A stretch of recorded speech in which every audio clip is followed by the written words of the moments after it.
हर हर महादेव। देवों के देव महादेव जी के चरण में प्रणाम। मेरा प्रणाम स्वीकार हो। सब गुरु भाई बहन के चरण में प्रणाम। माता पिता के चरण में प्रणाम। मेरा प्रणाम स्वीकार हो। सब जीव जंतु के चरण में प्रणाम। मेरा प्रणाम स्वीकार हो। गुरु भाई बहन, मैं एक सुंदर कथा सुनाने जा रही हूँ। ये बहुत सुंदर कथा है। इसे पूरा सुनिए और इसका रहस्य जानिए। कथा पूरा सुनने से अच्छा लगता है, आधा सुनने से मन विचलित हो जाता है। समझ में नहीं आता है इसका क्या कहानी था, क्या रहस्य था। बेचारा एक गरीब था, उसका एक पुत्र था, लेकिन वो बेचारे अपने पुत्र के प्रतिपाल के लिए भी नहीं कमा सकते थे। इतना गरीब थे, उनके पास कुछ भी नहीं था। 2 वक्त की रोटी भी मिलना मुश्किल हो जाता था। उनका धीरे धीरे बच्चा बड़ा हुआ। तो वो क्या किया कि सुबह स्नान करे और लोटा में पानी ले और शिवलिंग पर 1 लोटा पानी ले जाके वो बेचारा गिरा दे और कुछ नहीं करे। उसके माँ पिता सब कहते थे, अरे तू कैसे हो, तू पहाड़ पर रोज जाते हो और रोज 1 लोटा पानी लेके जाते हो, क्या करते हो। माता पिता को नहीं पता था कि यह शिवलिंग पर पानी देता है, शिवलिंग पर जल चढ़ाता है। वो किसी को बेचारा नहीं बताता था, क्योंकि उनका जो मन था वो भक्ति भावना में रंग गया था। इसलिए उन्हें खुद नहीं पता था कि हम क्या सही क्या गलत करते हैं। वो बेचारा पूजा पाठ में रम गया था। लेकिन उसके माता पिता क्या किए कि गांव वालों से बोल के और बोले कि भाई देखो, हमें बच्चा को कुछ काम चाहिए, तुम लोग गाय रखते हो, मेरा बच्चा चराएगा, सब मिलके गाय दे दो, बाद में पहुंचा दो, मेरा बच्चा चरा देगा, सबके घर घर पहुंचा देगा। बोले गांव वाले ठीक है, हम लोग के मदद से तुम्हें अगर जो कुछ हो जाता है तो अच्छा की बात है, 2 वक्त की रोटी हो जाता है, बहुत खुशी का बात है। वो बेचारा गाय चराने को लिए ले जाने लगे। और जब गाय चराने लगे तो चराते चराते सब कोई जितना थे सब खाना देने लगे। आज हो, कल हो, परसों, ऐसे करके रोज खाना उनको बाद में पहुंचा देते थे। उनके माता पिता के भी खाने को लिए कमी नहीं होने लगा।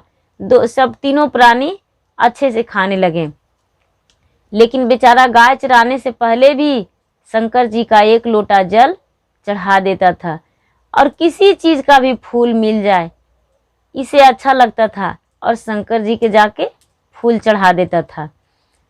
एक दिन का बात है कि बेचारा गाय चरा रहा था और देखा कि एक टिल्हा में से एक नागिन निकली और नागिन निकल के और आई एक ऊंचा आरी के नीचे, और एक धामन सांप होता है वो भी आया और दोनों खेलने लगा साथ में। इसे रहा नहीं गया, ये तड़ से अपना डंडा उठाया और फेंक के मार दिया तो दोनों का चोट लगा, नागिन का भी लगा और धामन का भी लगा, दोनों का लगा। और डंडा फिर से ही उठाया, नागिन तो बिल में घुसने लगी, ये धामन सांप भी था, वो बिल में घुसने लगा अलग अलग। ये बेचारा 1 2 3 4 डंडा लगा दिया, दोनों का अपना जी जान धो के पीट दिया। लेकिन नागिन मरी नहीं, धामन सांप भी नहीं मरा। धामन के इतना बेहोश कर दिया कि जिसका कोई ठिकाना नहीं। धामन सांप जो था उठ के जाने लायक नहीं रहा। लेकिन नागिन तेज थी, वो अपने जाके बिल में घुस गई। जब उसका नाग आया तो उससे पूछे, अरे क्या हुआ, तुम इतने उदास क्यों हो।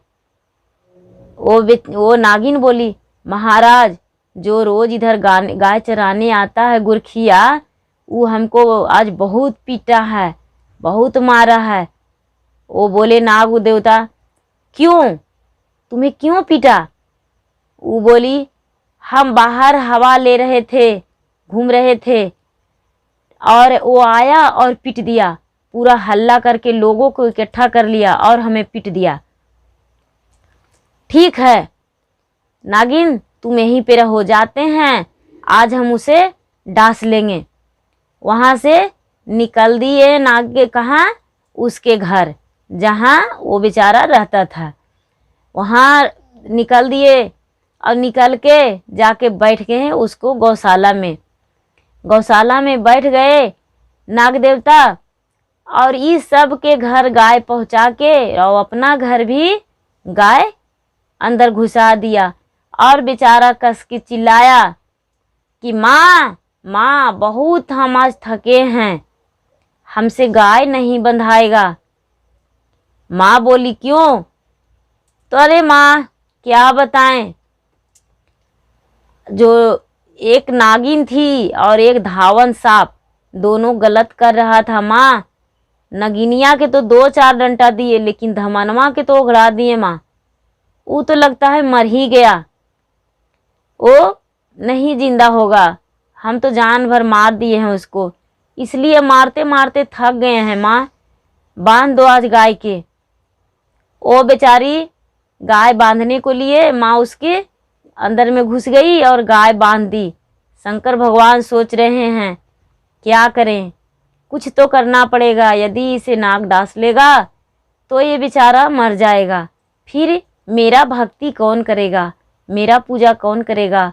यदि हम शिष्य पर सहारा नहीं होएंगे तो मेरा बहुत बड़ा अपमान होगा, नहीं ऐसा नहीं होने देंगे। और नाग का मन में ऐसा ख्याल आया कि अरे इसमें तो इसका गौ चराने वाला का तो कोई गलती ही नहीं है, ये तो मेरा पत्नी का गलती है, नागिन का, वो गलत कर रही थी। अरे इसमें तो ये भी नहीं पता कि जो अंडा है वो मेरा है या किसी और का है, ये तो बहुत गलत है। वो बेचारा नाग देवता उसके गौशाला से धीरे धीरे धीरे धीरे निकल गए और अपने घर जो टिल्हा था उसी के पास आ गए और नागिन से बोले, नागिन बाहर आओ। नागिन हंस के निकली, बोली महाराज वो गाय चराने वाला मर गया?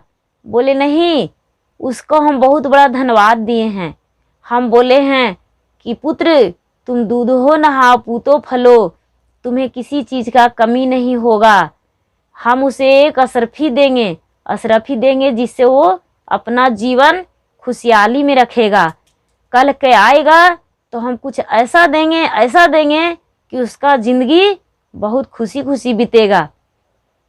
नागिन बोली ऐसा क्यों? इसलिए कि तू गलत थी, वो गलत नहीं था, वो तो नाजायज में तुम्हें मारा है, तू नाजायज की थी, वो बेचारा जायज में है, तू गलत कर रही थी मेरे पीठ पीछे, इसलिए तुम्हें पीटा है।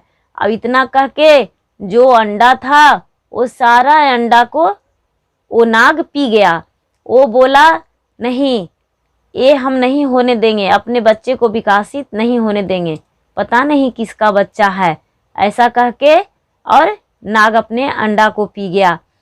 और आज तक के वही है जो नाग होता है सच्चे, वो अपना जी जान भर अंडा को पी जाता है, 2-4 रह जाता है तो रह जाता है, नहीं तो अपना जी जान भर पी जाता है। बिहान होला बेचारा गोरखिया जो था फिर आया तो ये जो नाग था वो सोचा अब मिले इससे कैसे, मिलना भी जरूरी है। वो जाके उसके पीछे खड़ी हो गए। जब खड़ी हो गए तो सब लोग बोलने लगे जो उसके साथ थे कि भाई तुम्हारा पीछे एक नाग खड़ा है, तुम कल मारा था इसीलिए तुम्हारे पीछे खड़ी है। ये बोला अरे इतना ही ना, हम रोज शंकर भगवान की पूजा करते हैं, ये तो शंकर भगवान के गला के हार है यार, ये हमको कैसे काट सकता है? नहीं, हम मारे थे नागिन को, ये तो नाग है। पीछे मुड़ के देखा नाग, वो बेचारा खुश हो गया, बोला नहीं ये हमको नहीं काटेगा, और काट भी लेगा तो कोई बात नहीं, शंकर भगवान के वो भी गला में रहता है और हम भी भक्त हैं, नहीं काट सकता। ऐसा कह के और हंस के पीछे मुड़ के और नाग के ऊपर हाथ धर दिया। नाग बेचारा इसके गोद में आ गए और अपने मुंह से कुछ असरफी कुछ ऐसा चीज उगल दिए जो अपना हाथ में बेचारा छान लिया। और नाग देवता बोले कि लो अपना घर में रख देना, और तुम्हारा घर में ये जब तक रहेगा तब तक तुम्हारा घर में किसी चीज का कमी नहीं होगा। वो बेचारा लिया और बड़ी खुशी खुशी से शाम में घर आया और माँ से बोली बेचारा बोले कि अरे माँ लो इसे, और इसे घर में रख दो कहीं अच्छे जगह पर पूजा पाठ करके, ये हमें नाग देवता दिए हैं, अगर जब तक ये घर में रखोगी किसी चीज़ का कमी नहीं होगा। और नाग महाराज उस पर खुश हो गए। शंकर भगवान खुशी से उसे वरदान में सब कुछ दे दिए। बेचारा गाय चराना छोड़ दिया और शंकर जी की पूजा करते रह गया। सारा धन संपत्ति उसके पास हो गए, सब कुछ हो गए। वो बेचारा बहुत खुशी खुशी अपने जीवन बिताने लगे। हर हर महादेव।